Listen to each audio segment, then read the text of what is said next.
আমরা দেখতে পাচ্ছি শিব গঙ্গা। সত্যি যে গঙ্গা আমাদের পবিত্র, যে গঙ্গার জল ছাড়া চলাফেরা করি না, আমরা রাস্তাঘাটে চলাফেরার নিয়ম কানুন গুলো জানি না।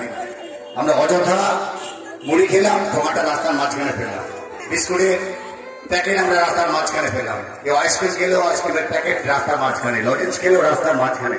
এটা কেন?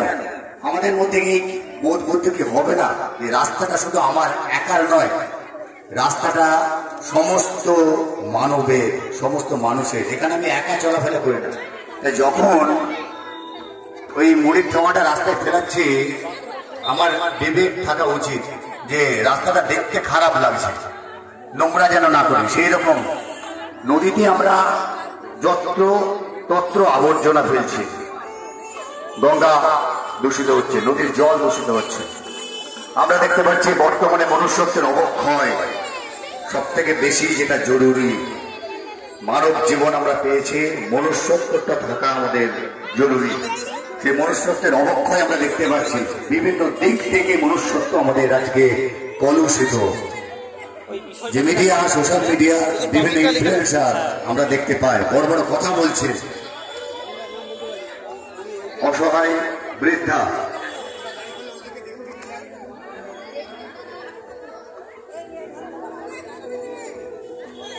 আমরা দেখতে পাচ্ছি মাতৃসেবা, অনাদরে সমাজসেবা। উচ্চশিক্ষিত সমাজসেবী ছেলেমেয়েরা আজকাল অনেকেই সমাজসেবায় ব্রতী হয়ে যাচ্ছে। মোটরটা আমরা জানি না, কিন্তু ভালো উদ্দেশ্য। আমরা দেখতে পাচ্ছি তথাকথিত মানুষ মোবাইলে বুঁদ হয়ে আসে, জানি না কি পাচ্ছে। কিছু ভালো জিনিস তো পাওয়া যায় অবশ্যই এই মোবাইল থেকে, কিন্তু অনেকটা খারাপ দিকে সমাজ চলে যাচ্ছে।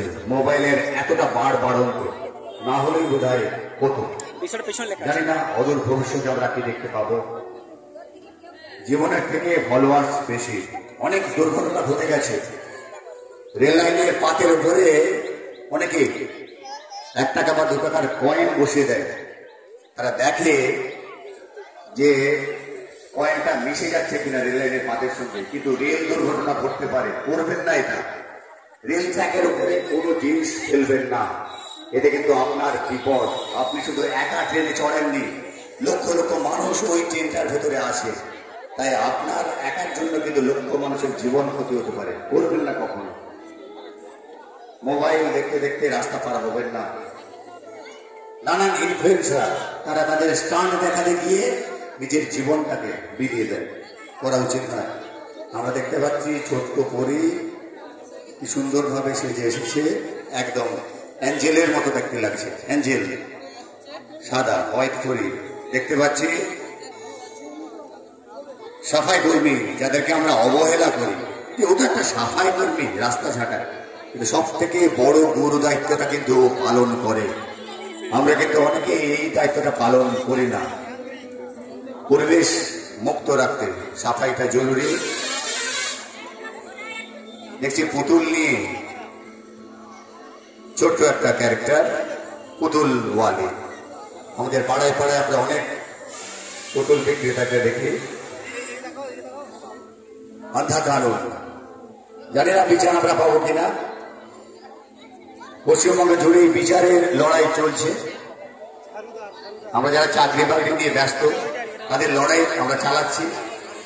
কোর্টের পর কোর্ট, এ কোর্ট থেকে ও কোর্ট, হাইকোর্ট থেকে সুপ্রিম কোর্ট, এই চাকরির লড়াই করার জন্য আমরা কিন্তু বিচার চাইতে কোর্টের দরবার করছি, সরকারের দরবার হচ্ছে, কিন্তু কানুন তো অন্ধা।